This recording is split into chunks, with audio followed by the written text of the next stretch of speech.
So, just in case you are coming here for this later part of the afternoon, welcome back with us. The whole of today has been put together by Raquel with a group of people from Balie, and we're very grateful for the conversations because they've been very rich, really interesting, and to a large extent, invaluable. And throughout the day, we've had a colleague sitting with us in the audience, and she's there. She didn't make a presentation earlier on, but Araba is with us here today. And what we'd like to do is partly use this session, this last session, to draw some conclusions of what has happened today. Maybe even what are the takeaways that we could experience from today's really rich sessions that Raquel has kindly worked with the staff here, and we're very grateful for all the staff for making this possible. So Araba, what I'd like to do is maybe introduce yourself, because people have not heard what you're doing and what you've done, and maybe take us through what you think has happened here today. Why was it necessary for it to happen in Europe? And maybe, to a large extent, any conclusions you might be able to draw for us. Okay. That's a big question. Thank you. Hi, everyone. My name is Araba Ofori-Akwa. I'm a healer, writer, DJ, and cultural curator. Can you just speak a bit more in the mic? Yes, sorry. Hello. Okay, let me do that again. Let's start again. Sorry, I'm used to just shouting at people. So my name's Araba Ofori-Akwa, and I'm a healer, writer, DJ, and cultural curator. I'm specifically interested in an African-centered approach to wellness. I just published my first book 2 weeks ago, which is called Return to Source, Unlock the Power of African-Centered Wellness, which talks about African tradition and the common threads between different traditions around the world and how we can take inspiration from them for our modern well-being. It's been really amazing to hear from these wonderful, wonderful teachers today. And the thing that has come up for me the most is, in my work on understanding things from a traditional African perspective, art has been really central to that. And one of the main takeaways for me was that the traditional understanding of art in the African sense is not something that is created by one person and then consumed by everyone else. It's not something that we just look at and appreciate and then do nothing else. Art in the traditional African sense always has utility. It's always something that benefits the community, and it's always something that involves the active participation of people who consume it. So I really enjoyed the fact that we had this wonderful explanation of this bag, which to us might look like just a beautiful bag, but we've now understood that actually within the bag there is storytelling, there is the preservation of a culture, there is, in the making of the bag, there's the community of the women who make it. It's so much more than just a piece of art or a piece of fashion. And then we also had Samaita talking about his life story, which has so many different threads in it. But he used an example of the pottery that he was making. And he wasn't just making pots to look pretty, he was making them to stay sane. But also it was reminiscent of the pottery tradition that we find in many African communities and communities in South America, where it's actually a spiritual process. And the different shapes, the different designs have different meanings.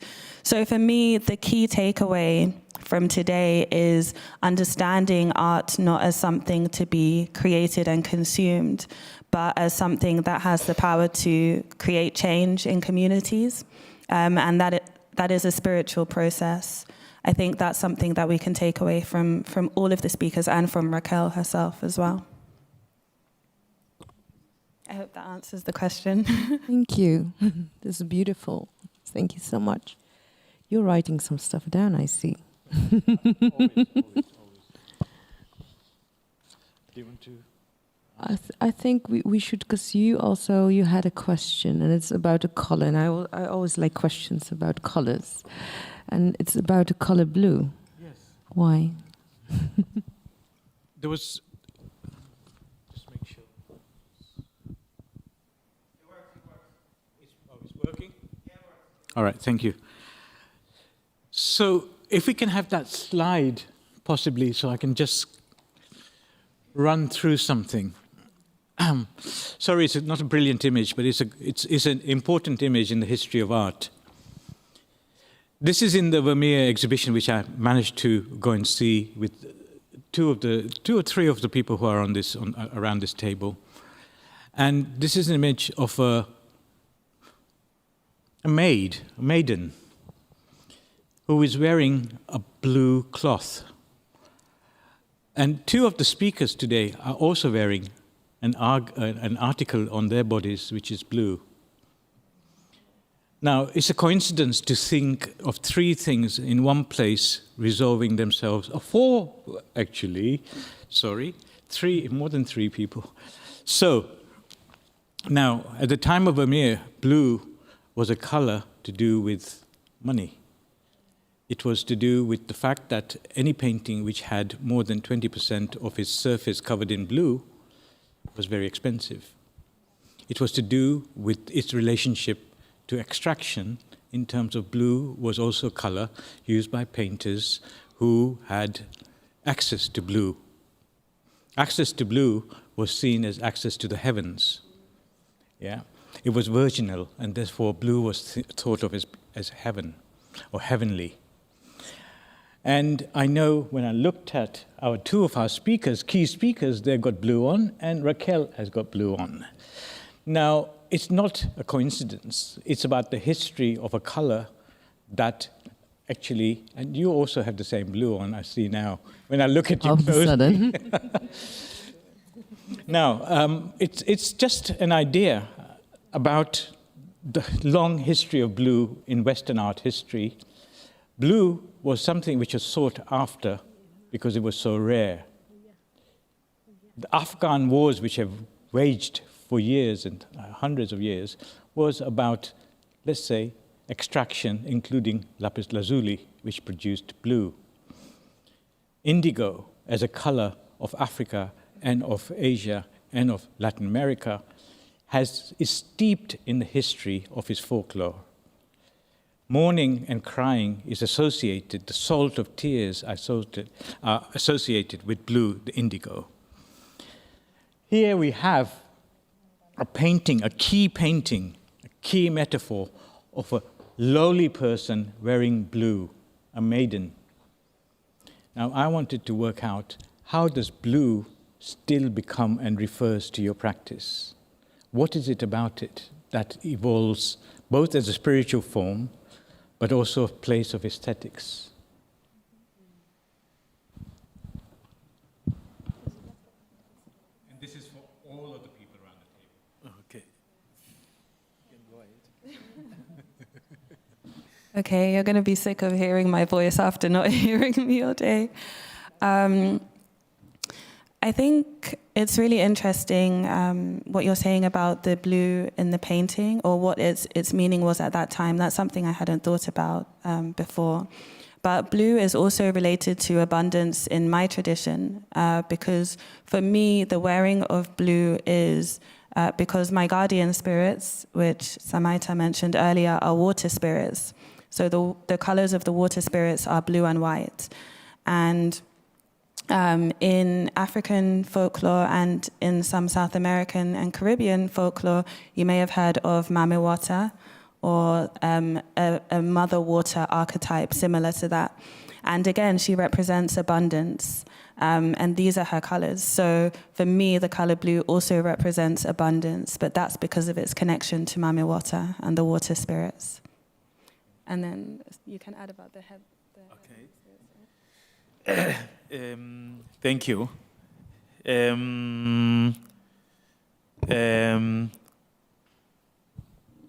we have spiritual colors that are that relates us to certain types of spirits.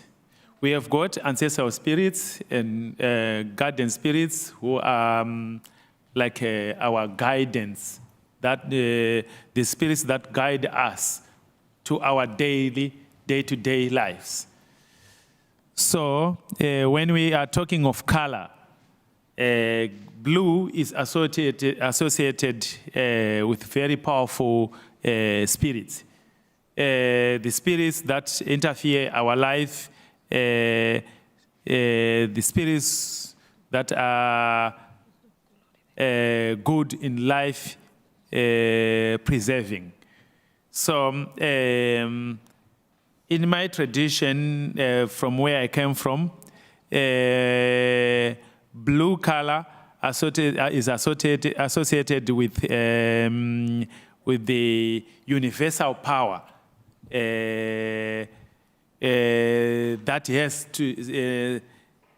that has everything to do with human life. So that's the symbolic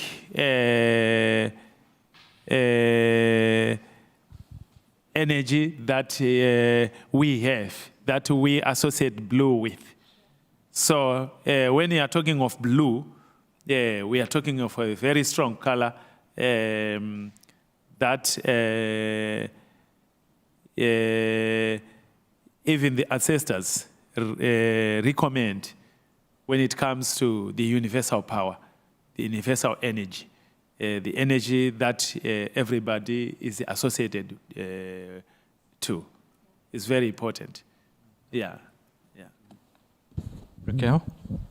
Yeah, I think as a painter, the way talking about blue is talking about any other color, but exactly what you're saying, Samaita, is that every color brings an energy.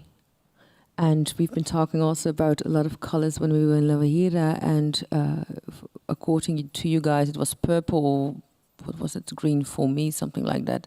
I can't remember very much, but as a painter, working with colors, especially also with blue, and then also knowing the history of blue, the cobalt, like the Prussian, the royal blue, it has a special way to apply on a painting, because it always, it needs to have another color next to it to actually balance it out. Blue doesn't really like to stand on itself, otherwise you will have the Yves Klein, but then that's also already mixed. So it's I think for me it's a difficult color to work with, but finding ways to paint with light, because that's what you do if you're a painter. It's not, we don't use the color, we paint with light, we paint with different kind of materials, textures that actually will show us colors. But every time when the sun comes up and the sun moves over the painting starts to change. So do blue. The beauty also, what also in the Vermeer show we could see, I think it was one of the first paintings when he was actually painting the sky and the water. And that's something like what also in Dutch history when painting, when it's about painting, it's that the sky and the water are the same, like it's like a mirror. And the Dutch are famous for its light. It's never the light. I think there was like one book I wrote this in, and there was this French lady, very rich lady, whatever, in 15, 16, 17, I don't know. She came here and she started to complain about the light because she's like, yeah, the Dutch have this interesting light. It's not really blue. And the people look very pale because of that, and ugly. And she was just like talking about rubbish about Amsterdam because the light changed it. Like changed people, changed the skin color, changed everything. But the fact is, when we have beautiful days like today, all of a sudden the colors change, all of a sudden the sun changes. It does something with somebody. It gives something very fresh, something very renewed. And I think that's also for me as a painter, working with this color. I need to apply it in a certain way to actually lift the painting up. But for me, it cannot stand by itself. It's very difficult. Sindra? Mi abuela, la oscuridad, mi abuela, la noche, son mis creadores. Y ellos, por medio de un sueño, la Pu, en Wayuu aquí, sueñan que la lluvia fecunda a la tierra.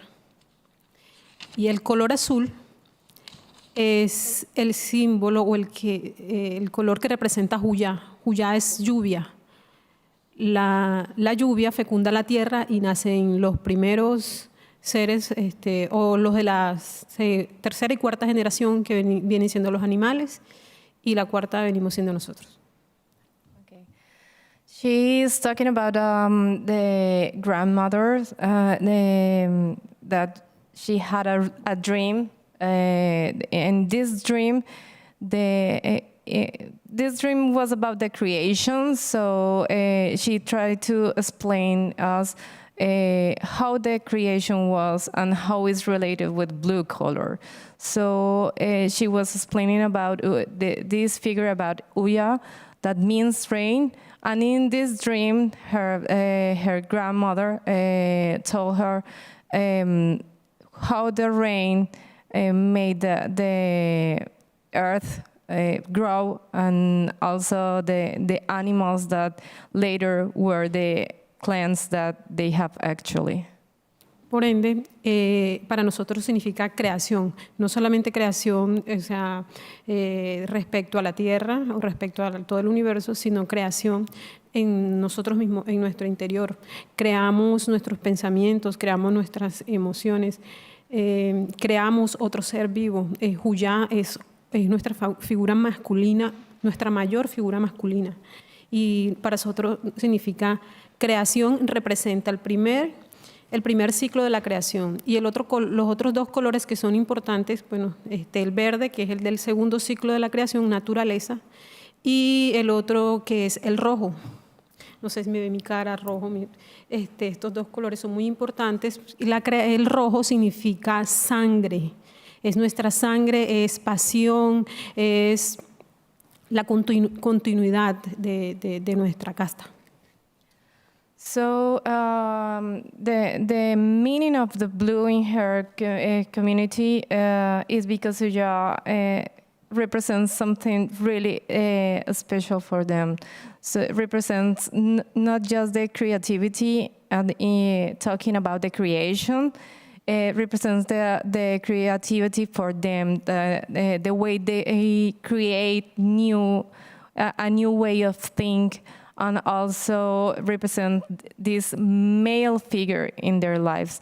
And she were talking about the other colors that are important, like the red that talks about the uterus, also the life, and this female power, and also green one is the other color that is important for them, is because about the nature, they live in the desert, so green color is something really special and important.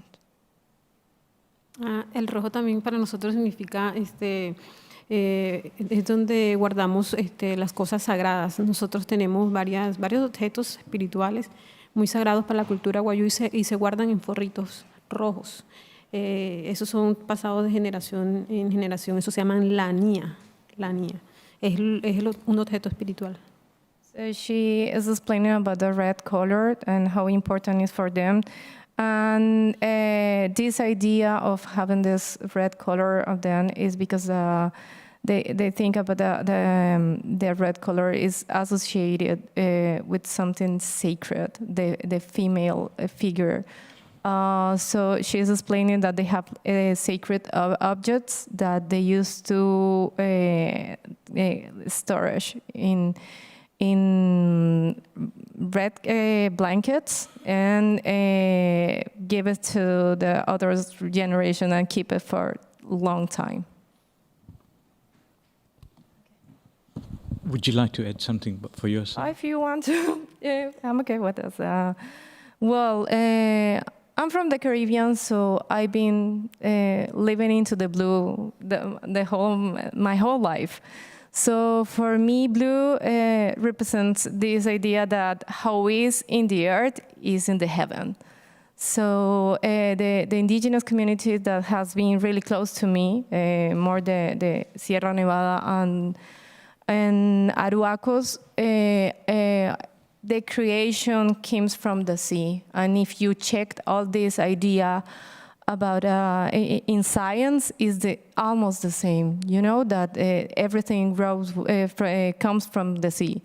So for me, lives and everything starts with the sea and also the blue.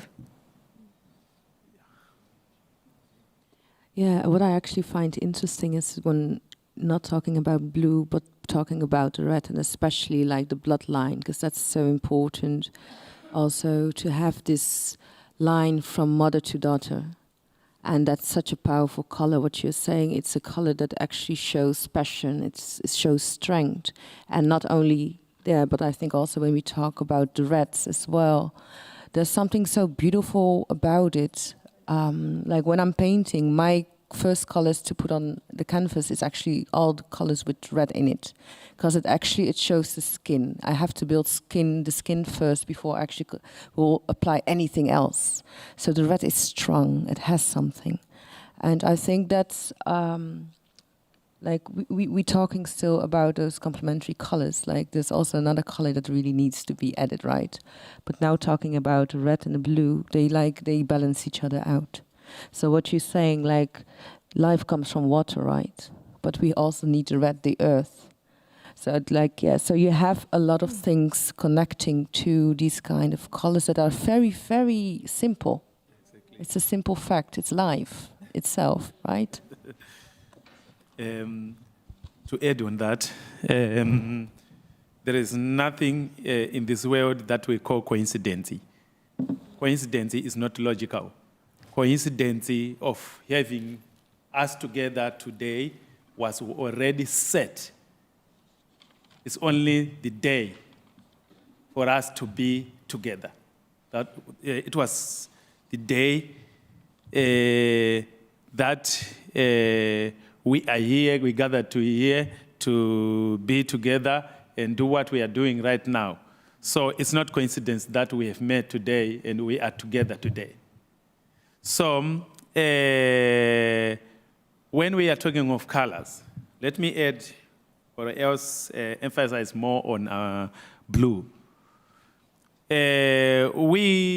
Me as a traditional healer, as a spiritual advisor, as a moderator, as a mediator, who have learned those techniques, we have those tools of moderating mediation in between different conflicts. I see life not as physical. I see life in the spiritual realm. So there are spirits that influence us to do what we do. The spirits, those spirits that influence us to do what we do, that gives us the complex, the energy, the techniques or whatever, the approach that we use, have their own colors. So the guardian spirits that I have been talking about, the universal, who has that universal energy to touch or to rule over us, they like the color blue. There are so many different colors that is associated with different types of those guardian spirits. So, like this color that I have right now, it is in different mix. The design with this cloth, blue is the most dominating color. In the other one, there is red. Red is the most dominating color. It's only that I don't have the other bigger red-dominated cloth. So the garden spirits that are associated with blue are the spirits of moderating. They don't want the spilling of blood. They don't want wars. They don't want fights. They don't want conflicts in between people. They are peace. They are guardians of peace. So that's why the very blue color is always above us. You know, this universe, or else this heaven, or else this sky, it has no boundary. The same sky that I saw in Africa is the same sky that we share here. So there is no color difference. There is no color difference. So it means we share the same source of power when we are talking of universal energy. Thank you. Does actually anybody in the audience want to join in this conversation at all in some way? I'm more than willing to take this round to you. Anybody? Oh, yeah, 1 second. Just wait for this, yeah? It's important because it's recorded. There's the first chapter of Ben Okri's book, The Famish Road, where he talks about lapis lazuli incantations, which is the blue. And there's a kind of, I mean, I've started working with blue lapis lazuli as a form of making my work. I make these faces that are not faces, and blue, for anyone who's from the diaspora in the Caribbean, blue and the oceanic and how we've been classified as fauna. And we're talking about climate change and all of that. So blue becomes a kind of a conversation piece between the so-called Middle Passage of being in the hulls of ship and being set upon the sea. So the sea becomes a kind of, it's not only a burial ground, but it's a place of memory and a place of healing. And so for me, in using blue lapis that I'm using, it becomes this kind of meditation on healing, how to heal, and the process of healing. But it also is about cargoes of people that have been thrown overboard that have had watery graves, and that watery grave comes back in forms that are no longer not just about death but life, and the reoccurring currents. You know, we keep thinking that the waves come in and out, but the waves does not come in and out. The waves are the waves. And so the blue for me, in its incantation, is a representation of passage, but also land, also grave, but also rebirth, and that we call it baptismal.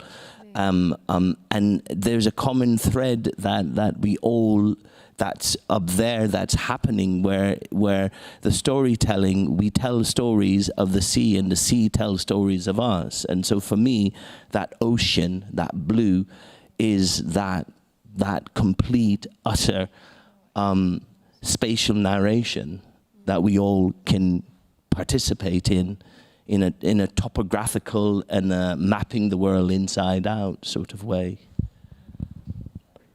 And just to add to that really quickly, lapis lazuli, the crystal, is also a really good crystal for connecting with ancestors. So that also kind of wraps up with your point. Anybody else from the audience? It would be lovely to have your participation, especially if you've been here all day. To be like, to say something quick. I like the word that you use, passage, connecting to blue, because like it's also having the winds, the air, the sky, everything is moving constantly. What you're saying, the waves going in and out, and because it's a friendly color, it's a peaceful color. Like that's why we wear it, right? Like green brings luck. Like we wear colors to give us strength, and blue definitely is one that actually gets this sort of refreshment in and out.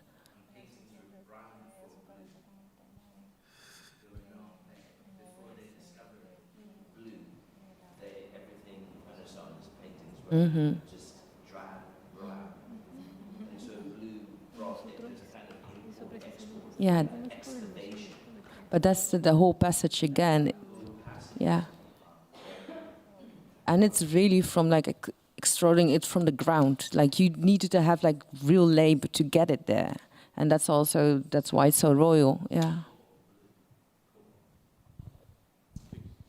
I have to add, what I was feeling is that it brings harmony. It's very harmonious. It's like the yin and yang, and also I think not only in a sense of only colors, but it's an internal and external balance that you create.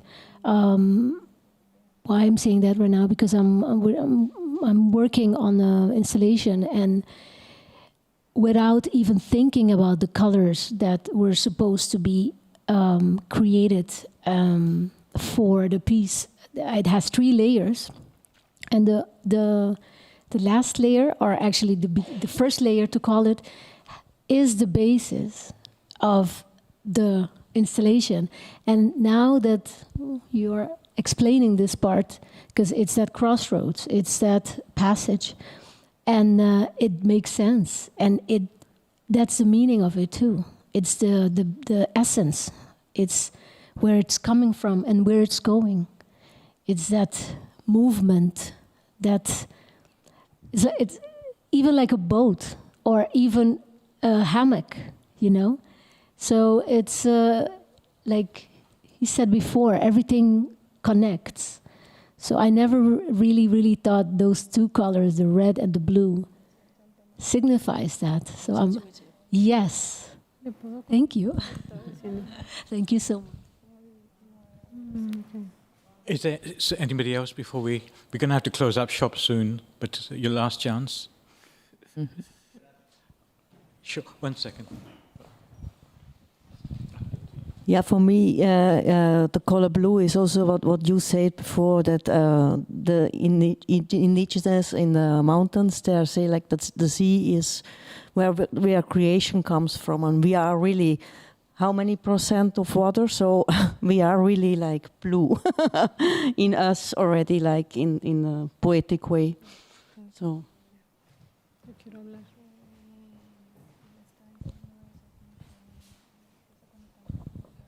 I mean, I think moving fast speed ahead, I think today, having sat through and listened to all that has been said, and one of the things that struck me and is the common thread of care, self-care, radical care, from the shaman to Colombia, that there's this conversation that's happening about self-care.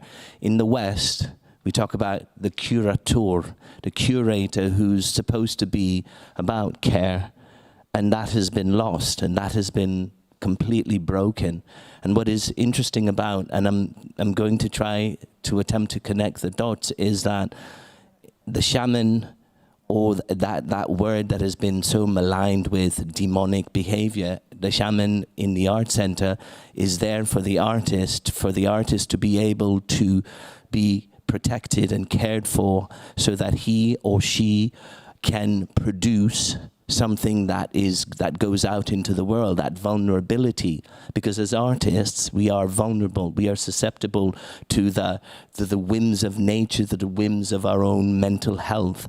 And I think what I've gleaned from today in having conversation on both sides, Colombia and Zimbabwe, is this care that has been neglected, that has been forgotten in the world that's supposed to be the first, but acting like the fifth, which is the second layer of Dante's hell. It is my truth, and the truth of the matter is that care, that curatorial care, has been so just absent as creatives, as people, creatures of spirituality. And so for me today, seeing the thread between the shaman and Colombia and that idea of caring for a community and caring for a community's spiritual growth has been so clearly evidenced that for me, I said it to Sheen, I said, all art residencies should have a resident shaman there, so that there can be radical mental self. And the pandemic has shown us that that has to happen moving forward, because people have been so, and like what you've said, suppressed. You go to the doctor, there's not a healing that's natural, organic, or plant-based. It's always about suppression. And I think today, in seeing all the varied emotions, that there has to be that moment in our lives, in our creative lives, in our communal lives, where there is a center for that version of healing. To add on that, let me say, the world right now is at a stage of a very dangerous situation, where general people, a global family, should unite. And right now, if we don't unite, some things may happen. Look, the color that we are talking about is blue. United Nations Army, they are centered on blue flag. It means peace. What if the world wants to stop this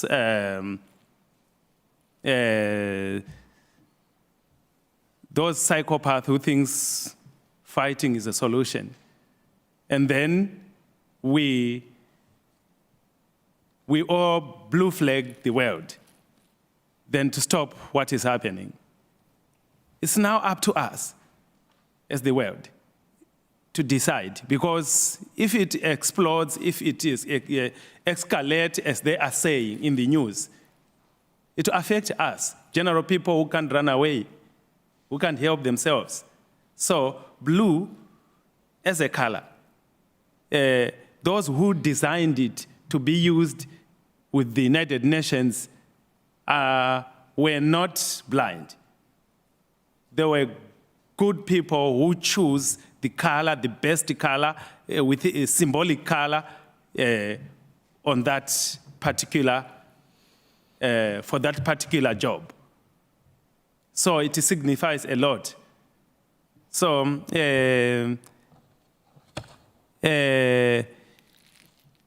we are people with spirits in us. So the spirits that work in us, yes, their own particular colors. There is a day to whoever is here that you feel like, I want to wear this color. I'm feeling like I'm what? I'm friendly to this color today. It's your color, yeah. Yeah. Sorry, the color is friendly to you.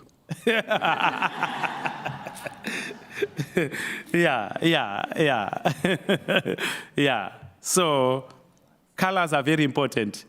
It signifies how we are feeling at a particular moment. Yeah. So it signifies the spirit that you have on that particular day or on that particular moment. Yeah. Just walk into a room that is just filled with red, like light or blue light or whatever. It gives you some experience. We have just walked into a room which is red. Yeah. By the way. I know. Sorry. So Sindra wants to have a Un pedacito. Quería decirles, o sea, que todos los que han aportado, o sea, llegamos siempre a un punto en común y para nosotros la comunidad Wayuu es ese color azul que nos enseña, nos dirige espiritualmente a buscar a crear ese nuevo ser, que yo creo que todos nosotros pasamos nuestras vidas tratando de, bueno, no las embarramos, pasamos cosas difíciles, perdemos personas, perdemos amores, perdemos costumbres, pero siempre buscando ese equilibrio y ese es el color azul que me invita a mí a crear un nuevo ser, no solamente un físico, un bebé, que también significa, sino ese nuevo ser que está dentro de nosotros y es esa lucha que tenemos que seguir, no derrumbarnos, sino siempre tratar de llegar a ese punto en específico. Un nuevo ser para servir, un nuevo ser para ayudarnos entre todos, no solamente nosotros como seres humanos, sino naturaleza, seres humanos, todo lo que está viviente en el ser. Tenemos que buscar una armonía con todo eso. She was trying to explain us how connected she feels with every single comment from you all. But she is still focused on blue color, on how it represents to create like a new person, how the blue motivates her and also the Wayuu people to be a better person, to try to find the harmony, to try to find the balance, just with this inspiration that the color gave them.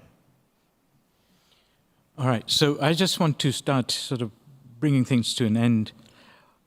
Earlier on, one of the first things that was said in this room was when Sindra said, we don't have oral culture. Or we have oral culture, we don't have text. She said, everything is in color.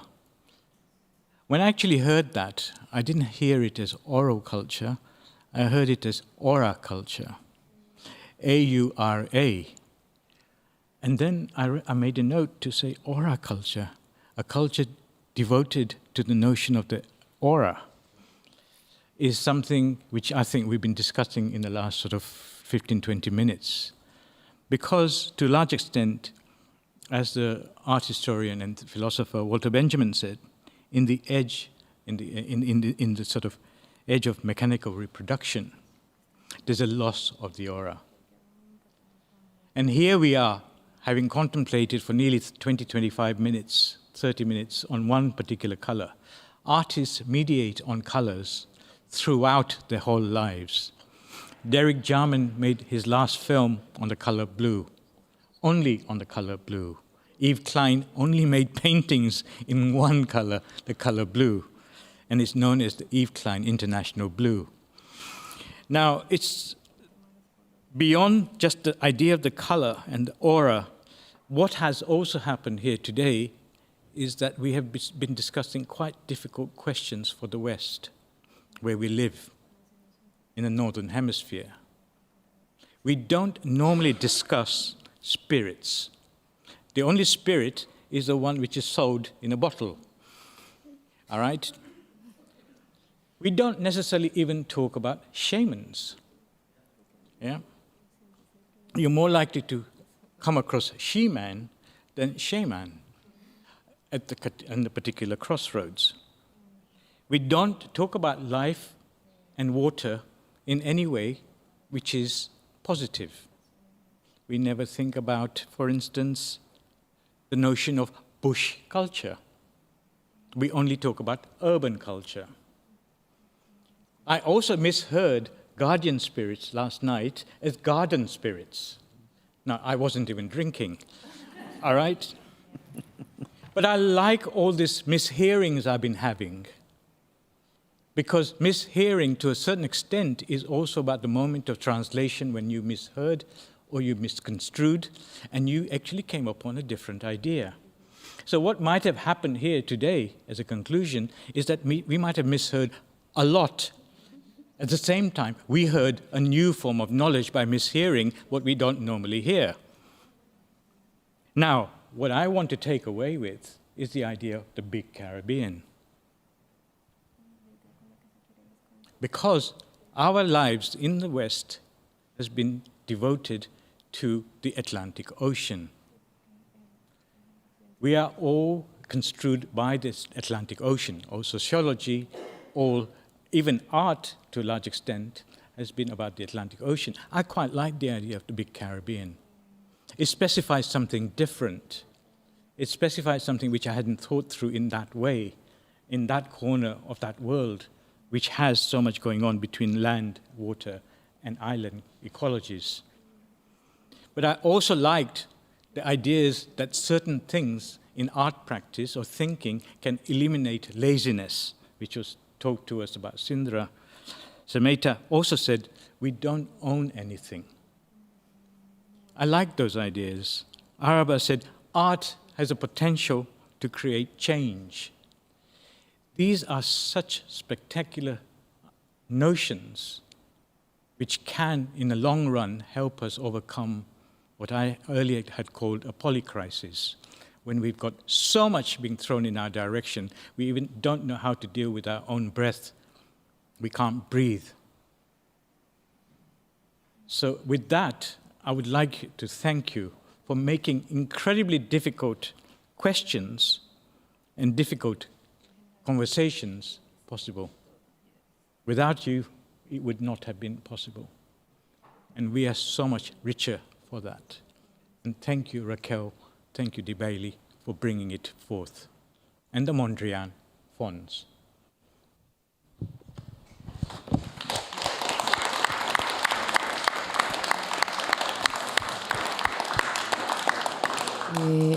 I once again want to thank everybody also for coming out. Like, this was like a marathon, and you guys been awesome. Like, I know some of you were sleeping, but still, you made it. So thank you so much, and I hope like we will be here for another while. Like, if you have any questions, just come talk with us. Like, we're here for you. So thank you so much again, Balie.